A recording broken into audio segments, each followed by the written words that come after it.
ಜೀವನ ಪಾವನ ಗೈಸ್, ಸಖತ್ತಾಗಿದೆ ಗೈಸ್. ಹಿಂಗೆ ಸೈಡಲ್ಲಿ ಬಂದ್ಬಿಟ್ಟು ಒಂದೊಂದೊಂದು ಬಾಯಿಗೆ ಹಾಕೊಳ್ತಾ ಇರಬೇಕು. ಎಷ್ಟಾಗುತ್ತೋ ಅಷ್ಟು ಕುಕಿಂಗ್ ವಿಡಿಯೋಸ್ ನಮ್ಮ ಅಮ್ಮನ ಜೊತೆ ನಾನು ಸ್ವಲ್ಪ ನಾನ್ ವೆಜ್ ಜಾಸ್ತಿ ಮಾಡೋದು, ಗೌಡ್ರಲ್ವಾ, ಸೊ ಹಂಗಾಗಿ ಸ್ವಲ್ಪ ನಾನ್ ವೆಜ್ ರೆಸಿಪಿ ಮಾಡ್ತೀನಿ. ವೆಜ್ ಮಾಡ್ತೀನಿ, ಜಾಸ್ತಿ ನಾನ್ ವೆಜ್ ಮಾಡ್ತೀನಿ. ಈಗ 100 ಗ್ರಾಮ್ ಕೀ ಇದೇನಂದ್ರೆ ನಮ್ಮ ಮನೇಲೆ ಮಾಡ್ಕೊಂಡ್ ಬಂದಿರೋದು, ಊರಿಂದ ಬೆಣ್ಣೆ ತಗೊಂಡ್ಬಂದು ನಾವೇ ತುಪ್ಪ ರೆಡಿ ಮಾಡಿರೋದು. Hi guys, welcome back to my YouTube channel. This is another episode of Cook with Honey. So ಇವತ್ತು ನಾವು ಮಾಡ್ತಾ ಇರೋ ರೆಸಿಪಿ ಬಂದು ಇದನ್ನ ನಾವು ಅಕ್ಕಿ ಪಾಯಸ, ಬಾಸುಮತಿ ಅಕ್ಕಿ ಪಾಯಸ ಅಂತಾನು ಕರಿಬಹುದು, ಇಲ್ಲ ರೈಸ್ ಕೀರ್ ಅಂತಾನು ಕರಿಬಹುದು. ಈ ಒಂದು ರೆಸಿಪಿ ನಾನು ಮಾಡದೇ ಇರೋದ್ರಿಂದ ನನಗೆ ಹೆಲ್ಪ್ಗೆ ಆ್ಯಂಡ್ ಗೈಡೆನ್ಸ್ಗೆ ನಮ್ಮಮ್ಮ ನನ್ನ ಜೊತೆ ಇರ್ತಾರೆ. ಸೊ ಈ ಒಂದು ರೆಸಿಪಿಗೆ ನಾವು ಶುಗರ್ ಹಾಕೋದ್ರಿಂದ ಇದನ್ನ ಯಾವಾಗಲೂ ತಿನ್ನೋದನ್ನ ನಾನು ಪ್ರಿಫರ್ ಮಾಡಲ್ಲ. ಬಿಕಾಸ್ ಆಸ್ ಎಲ್ರಿಗೂ ಗೊತ್ತು ಶುಗರ್ ಇಸ್ ಅನ್ಹೆಲ್ದಿ. ಒಕೇಶನಲಿ ತಿನ್ನೋದ್ರಿಂದ ಅಷ್ಟು ಅಫೆಕ್ಟ್ ಆಗಲ್ಲ. ಹಾಗಾಗಿ ಅದರ ಒಂದು ಈವೆಂಟ್ ಟೈಮಲ್ಲೋ ಇಲ್ಲ ಚೀಟ್ ಮೀಲ್ ಆಗೋ ತಿನ್ನಿ, ಡೈಲಿ ತಿನ್ಬೇಡಿ ಅಂತ ಹೇಳ್ತಾ ಬನ್ನಿ ಈ ಒಂದು ಟೇಸ್ಟಿ ಆಗಿರೋ ಒಂದು ರೆಸಿಪಿ ಸ್ಟಾರ್ಟ್ ಮಾಡೋಣ ಗೈಸ್. ಇವಾಗ ಬೇಕಾಗಿರೋ ಇಂಗ್ರೀಡಿಯೆಂಟ್ಸ್ ಏನೇನು ಅಂತ ನಮ್ಮಮ್ಮ ಹೇಳ್ತಾರೆ. ಇದು 100 ಗ್ರಾಮು ಅಕ್ಕಿನ ಬಾಸುಮತಿ ರೈಸ್ನ 30 ನಿಮಿಷ ನೆನೆಸಿಟ್ಕೊಂಡಿದ್ದೀವಿ. 1 ಲೀಟರ್ ಹಾಲನ್ನ ಕಾಯಿಸಿಟ್ಕೊಂಡಿದ್ದೀವಿ. 150 ಗ್ರಾಮು ಸಪ್ಪೆ ಕೋವ ತಗೊಂಡಿದ್ದೀವಿ. ಇದಕ್ಕೆ ಸಪ್ಪೆ ಕೋವನೇ ತಗೋಬೇಕು, ಸ್ವೀಟ್ ಕೋವ ಅಷ್ಟು ಚೆನ್ನಾಗಿ ಸೂಟ್ ಆಗಲ್ಲ. ಮತ್ತೆ ಇದನ್ನ ಬಾದಾಮಿನ ಸ್ವಲ್ಪ ದಪ್ಪ ದಪ್ಪಾಗಿ ಜಜ್ಜಿಟ್ಕೊಂಡಿದ್ದೀವಿ. ಮತ್ತೆ ಸ್ವಲ್ಪ ಪಿಸ್ತಾ ಕಟ್ ಮಾಡಿ ಇಟ್ಕೊಂಡಿದ್ದೀನಿ, ಸ್ವಲ್ಪ ದ್ರಾಕ್ಷಿ ಇಟ್ಕೊಂಡಿದ್ದೀನಿ, ಮತ್ತೆ ಗೋಡಂಬಿನ ಚಿಕ್ಕ ಚಿಕ್ಕ ಪೀಸ್ ಮಾಡಿ ಇಟ್ಕೊಂಡಿದ್ದೀನಿ. ಒಂದು 4 ರಿಂದ 5 ಏಲಕ್ಕಿನ ಜಜ್ಜಿಟ್ಕೊಂಡಿದ್ದೀವಿ. ಮತ್ತೆ ಇದು ಕಲರ್ ಬರೋಕ್ಕೋಸ್ಕರ ಹಾಲಿಗೆ ಕೇಸರಿನ ಮೊದಲೇ ನೆನೆಸಿಟ್ಕೋಬೇಕು. 10 ನಿಮಿಷ ಮುಂಚೆ ನೆನೆಸಿಟ್ರೆ ಅದು ಕಲರ್ ಚೆನ್ನಾಗಿ ಬರುತ್ತೆ. ಸಕ್ಕರೆನ ಇದಕ್ಕೆ ಆ್ಯಡ್ ಮಾಡಬೇಕು, ಲಾಸ್ಟ್ ಸಕ್ಕರೆ ಆ್ಯಡ್ ಮಾಡಬೇಕು. 2 ಗ್ಲಾಸ್ ಸಕ್ಕರೆ ಆ್ಯಡ್ ಮಾಡಬೇಕು. ಈಗ ಗ್ಯಾಸ್ ಸ್ಟವ್ ಮೇಲೆ ಒಂದು ಪಾತ್ರೆ ಇಟ್ಟಿದ್ದೀನಿ. ಸೊ ಈ ಪಾತ್ರೆ ಬಂದು ಪಾತ್ರೆ ಇದು. ಸೊ ಇದ್ರಲ್ಲೂ ಮಾಡ್ಬೇಕಂತೇನಿಲ್ಲ, ಇದ್ರಲ್ಲೇ ಮಾಡ್ಬೇಕಂತೇನಿಲ್ಲ. ಒಂದು ನಾನ್ ಸ್ಟಿಕ್ ತವಾ, ಬೇಸ್ ಸ್ವಲ್ಪ ಗಟ್ಟಿಗಿದೆ ಸಾಕು, ಅಥವಾ ಇಂಡಾಲಿಯಂ ಪಾತ್ರೆಲ್ಲೂ ಮಾಡ್ಬೋದು. ನಾನು ಈ ಪಾತ್ರೆ ನಮ್ಮ ಮನೇಲಿ ಇತ್ತು, ಅದಕ್ಕೋಸ್ಕರ ಮಾಡ್ತಾ ಇದ್ದೀನಿ. ಈಗ 100 ಗ್ರಾಮ್ ಕೀ ಇದೇನಂದ್ರೆ ನಮ್ಮ ಮನೇಲೆ ಮಾಡ್ಕೊಂಡ್ ಬಂದಿರೋದು, ಊರಿಂದ ಬೆಣ್ಣೆ ತಗೊಂಡ್ಬಂದು ನಾವೇ ತುಪ್ಪ ರೆಡಿ ಮಾಡಿರೋದು. ಸೊ ಹಂಗಾಗಿ ತುಪ್ಪ ತುಂಬಾ ಟೇಸ್ಟ್ ಆಗಿರುತ್ತೆ, ತುಂಬಾ ಹೆಲ್ದಿ ಆಗಿರುತ್ತೆ. 100 ಗ್ರಾಮ್ ತುಪ್ಪನ ಬಿಸಿ ಮಾಡಕ್ಕಿರ್ಬೇಕು.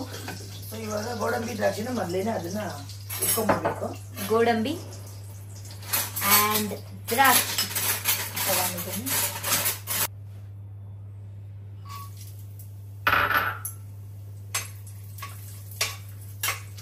ಗೈಸ್ ಅಂಡ್ ನಮ್ಮಮ್ಮ ತುಂಬಾ ಚೆನ್ನಾಗಿ ಅಡುಗೆ ಮಾಡ್ತಾರೆ. ಸೊ ನಿಮಗೆ ಇನ್ನ ಕುಕಿಂಗ್ ವಿಡಿಯೋಸ್ ಬೇಕು ಅಂತ ಅಂದ್ರೆ ಕಮೆಂಟ್ ಮಾಡಿ. ಜೊತೆಗೆ ನಾನು ಡೈಲಿ ಲೈಕ್ ಎಷ್ಟಾಗುತ್ತೋ ಅಷ್ಟು ಕುಕಿಂಗ್ ವಿಡಿಯೋಸ್ ನಮ್ಮ ಅಮ್ಮನ ಜೊತೆ ನಾನು ಸ್ವಲ್ಪ ನಾನ್ ವೆಜ್ ಜಾಸ್ತಿ ಮಾಡೋದು, ಗೌಡ್ರಲ್ವಾ, ಸೊ ಹಂಗಾಗಿ ಸ್ವಲ್ಪ ನಾನ್ ವೆಜ್ ರೆಸಿಪಿ ಮಾಡ್ತೀನಿ. ವೆಜ್ ಮಾಡ್ತೀನಿ, ಜಾಸ್ತಿ ನಾನ್ ವೆಜ್ ಮಾಡ್ತೀನಿ. ನಂಗೆ ಸ್ವೀಟ್ಸ್ ಅಂದ್ರೆ ತುಂಬಾ ಇಷ್ಟ ಗೈಸ್, ಹಾಗಾಗಿ ಇದನ್ನ ಮಾಡ್ತಾ ಇದೀವಿ. ಬನ್ನಿ ಹಿಂಗಿದೆ ನೋಡೋಣ. ಇವಾಗ ನೆಕ್ಸ್ಟ್ ಏನ್ ಹಾಕಿದ್ರು ಅಮ್ಮ ಪಿಸ್ತಾ ಹಾಕಿ ಎಲ್ಲ ಡ್ರೈ ಫ್ರೂಟ್ಸ್ ಹಾಕಿ ಫ್ರೈ ಮಾಡ್ತಾ ಇದಾರೆ. ಬಿಸಿನೀರು ಹಾಕಿದ್ರು, ಕಾದ್ರೆ ಬಿಸಿನೀರು ಹಾಕಿ ಬೇಗ ಬೇಯ್ತಾನೆ.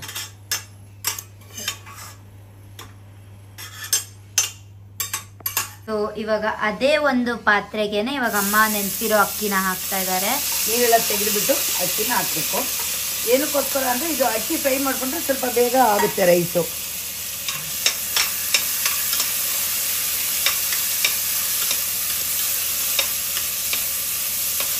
ಇದು ಎಷ್ಟೊತ್ತಕ ಬೇಯಿಸ್ಕೋಬೇಕಾಗುತ್ತಮ್ಮ? ಇದು ಒಂದೇ ಒಂದು 1-2 ಮಿನಿಟ್ಸ್ ಇದು ಬೇಯಿಸ್ಬಿಟ್ಟು ಅನ್ನ ಆಗೋವರೆಗೂ ನೀರು ಹಾಕ್ಬೇಕು. ಇದಕ್ಕೆ 1 ಲೀಟ್ರ್ ಅಷ್ಟು ನೀರು ಹಾಕಬೇಕು. ಏಕೆಂದರೆ ಇದು ಸ್ವಲ್ಪ ತೆಳು ಇರಬೇಕಲ್ಲ, ಅದಕ್ಕೋಸ್ಕರ 1 ಲೀಟ್ರ್ ಅಷ್ಟು ನೀರು ಹಾಕಬೇಕು. ಸ್ವಲ್ಪ ಇದನ್ನ ಫ್ರೈ ಮಾಡಿಕೊಂಡ್ರೆ ಬೇಗ ಅನ್ನ ರೆಡಿ ಆಗುತ್ತೆ, ಅದಕ್ಕೋಸ್ಕರ. ಗೈಸ್ ಹಿಂಗೆ ಸೈಡಲ್ಲಿ ಬಂದ್ಬಿಟ್ಟು ಒಂದೊಂದೊಂದು ಬಾಯಿಗೆ ಹಾಕೊಳ್ತಾ ಇರಬೇಕು.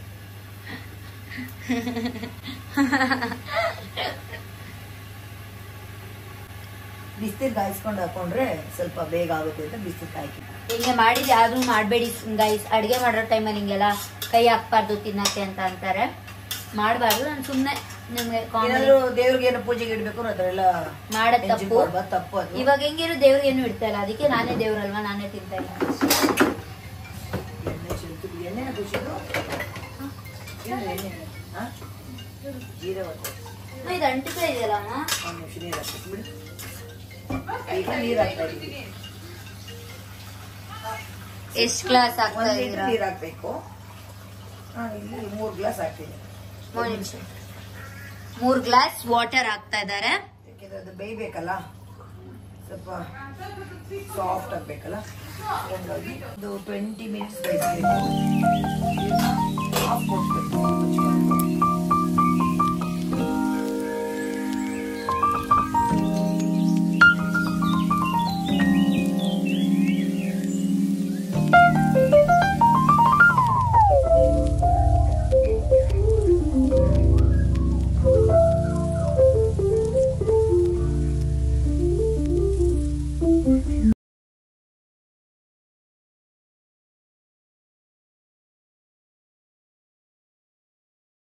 ಇದು ಹಾಲಲ್ಲಿ ಕೇಸರಿ ನೆನೆಸಿಟ್ಟಿರೋದು. ಸೊ ಫಸ್ಟ್ ಕೇಸರಿ ನೆನೆಸಿರೋಂಥದ್ನ ನಾವು ಹಾಕ್ತಾ ಇದೀವಿ. ಅದು ಕಲರ್ ಬರೋಕ್ಕೋಸ್ಕರ. ಎಲ್ಲೋ ಕಲರ್ ಬರ್ತಾ? ಹಾಲು ಹಾಕಿ 1 ಲೀಟರ್ ಹಾಲು ಕಾಯಿಸಿಟ್ಕೊಂಡ್ರೆ ಇವಾಗ ಹಂಗೆ ಕೆನೆನೂ ಎಲ್ಲ ಹಾಕೋದು. ಸೊ 1 ಲೀಟರ್ ಹಾಲು, ಗಟ್ಟಿ ಹಾಲನ್ನ ಹಾಕ್ತಾ ಇದೀವಿ. Wow, this is so satisfying ಮಮ್ಮ. ಸ್ವಲ್ಪ ಸ್ಟಿರ್ ಮಾಡೋಣ. ಬಾದಾಮಿ ಚಚ್ಚಾಕಿರೋದನ್ನ ಹಾಕೊಳ್ತಾ ಇದೀವಿ.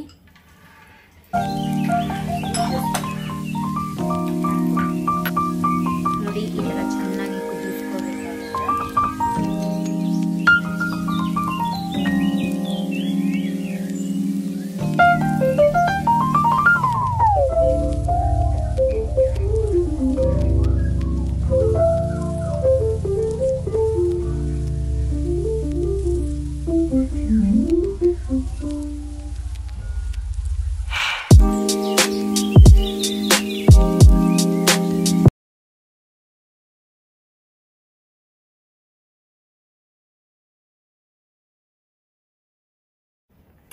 ನೆಕ್ಸ್ಟ್ ಅನ್ನ ಅದೇನು ಇದ್ರಲ್ಲೇ ಸ್ಮ್ಯಾಶ್ ಮಾಡ್ಕೊ. ಸ್ಮ್ಯಾಶಲ್ಲಿ ಮಾಡ್ಕೋಬಾರ್ದು, ಇದ್ರಲ್ಲಿ ಸ್ವಲ್ಪ ಸ್ಮ್ಯಾಶ್ ಮಾಡ್ಕೋಬೇಕು.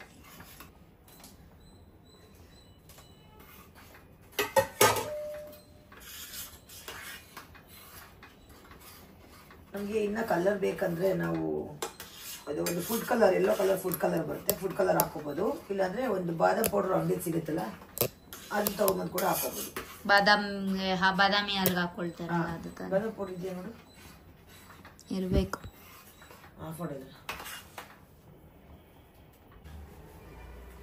ಸೊ ಗೈಸ್, ಇದು 150 to 200 ಗ್ರಾಮ್ಸ್ ಆಫ್ ಕೋವಾ ಇದೆ. ಇದನ್ನ ನಾವೇನ್ ಮಾಡ್ಬೇಕು ಅಂದ್ರೆ ಫಸ್ಟ್ ಕೈ ತೊಳ್ಕೋಬೇಕು. ಕೈ ತೊಳ್ಕೊಂಡು ಸ್ಮ್ಯಾಶ್ ಮಾಡಿ. ಸ್ವಲ್ಪ ದಪ್ಪ ದಪ್ಪ ಇದ್ರೆ ಸಾಕು. ಹೌದಾ? ಪ್ಲೀಸ್ ಹಾಕು ಹಾಗೆ ಹಾಕು. ಫುಲ್ ಹಾಕು ತಿರುಗಿಸ್ತಾ ಇರ್ಬೇಕು. ಕೋವಾಗಿದ್ದ ತಕ್ಷಣ ಬಿಡಬಾರ್ದಾಗೆ ತಳ ಹಿಡಿಯುತ್ತೆ.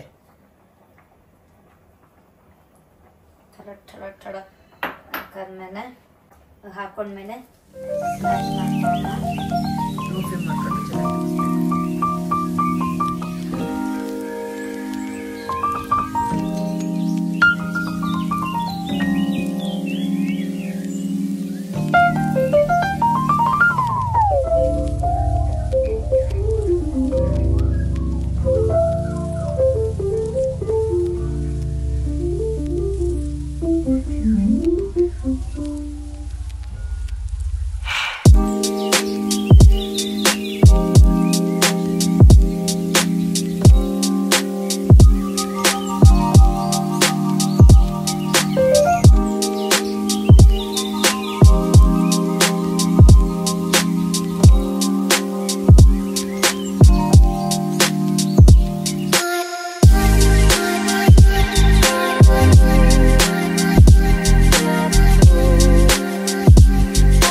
ಸೊ ಇವಾಗ ಇದಾದ್ಮೇಲೆ ನೆಕ್ಸ್ಟ್ ಏಲಕ್ಕಿ ಪುಡಿ ಹಾಕ್ತಾ ಇದೀವಿ.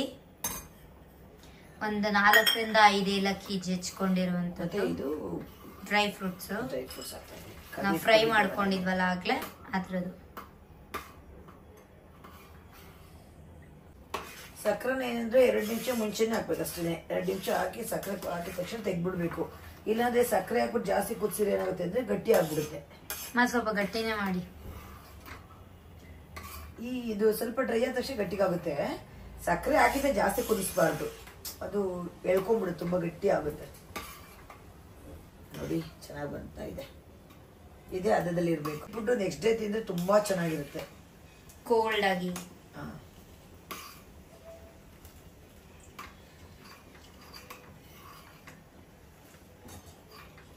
ಕೋವಾ ಹಾಕ್ಬಿಟ್ಟು ನಾವು ಚೆನ್ನಾಗಿ ತಿರ್ಸ್ಕೊಂಡಿರ್ತೀವಲ್ಲ, ಸೊ ಹಾಗಾಗಿ ಗಂಟೇನಾಗಲ್ಲ.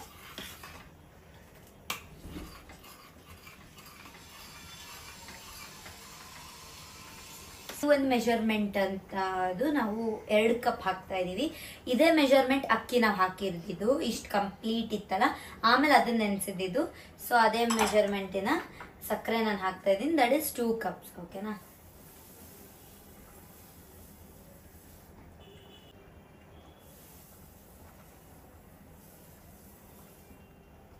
ಓಕೆ, ಹಾಕಿದ್ದೀವಿ. ಇವಾಗ ಇದನ್ನ ಸ್ಟಿರ್ ಮಾಡ್ಕೊಳ್ಳೋಣ.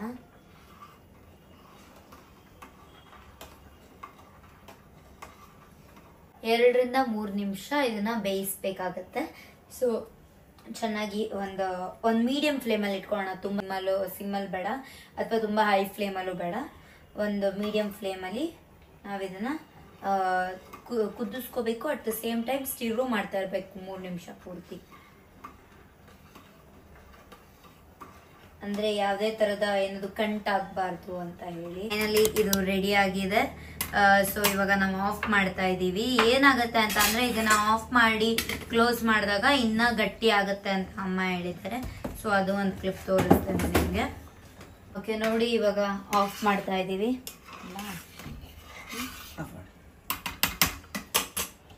ಸೊ ಕ್ಲೋಸ್ ಮಾಡ್ತಾ ಇದೀವಿ. ಸ್ವಲ್ಪ ಹೊತ್ತು ಸೊ ಇವಾಗ ನೋಡಿ ಗೈಸ್, ಮುಂಚೆ ಎಷ್ಟು ಇದಾಗಿತ್ತು, ತೆಳ್ಳಗಿತ್ತು, ಹಂಗೆ ಇನ್ನ ಸ್ವಲ್ಪ ಹೊತ್ತು ಬಿಟ್ರೆ ಇನ್ನ ಗಟ್ಟಿ ಆಗುತ್ತೆ. ಸೊ ಈ ಕನ್ಸಿಸ್ಟೆನ್ಸಿ ಇದ್ರೆ ಓಕೆ, ತಿನ್ನಕ್ಕೆಲ್ಲ ಕರೆಕ್ಟಾಗಿ ಪರ್ಫೆಕ್ಟ್ ಆಗಿರುತ್ತೆ. ಸೊ ಗೈಸ್ ಫೈನಲಿ ರೆಡಿ ಆಗಿದೆ. ತುಂಬಾ ಬಿಸಿ ಬಿಸಿ ಇದೆ. ಸೊ ಟೇಸ್ಟ್ ಮಾಡೋಣ ಹೆಂಗಿದೆ ಅಂತ ನೋಡೋಣ. ಇದು ಆಕ್ಚುಲಿ ಅದೇ ಅಮ್ಮ ಹೇಳ್ದಂಗೆ ಫ್ರಿಜ್ಜಲ್ಲಿ ಇಟ್ಕೊಂಡು ತಿಂದ್ರೆ ತುಂಬಾ ಚೆನ್ನಾಗಿರುತ್ತೆ.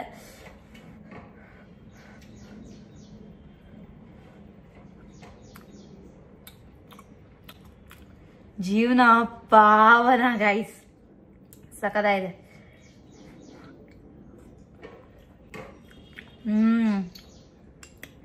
It's so yummy.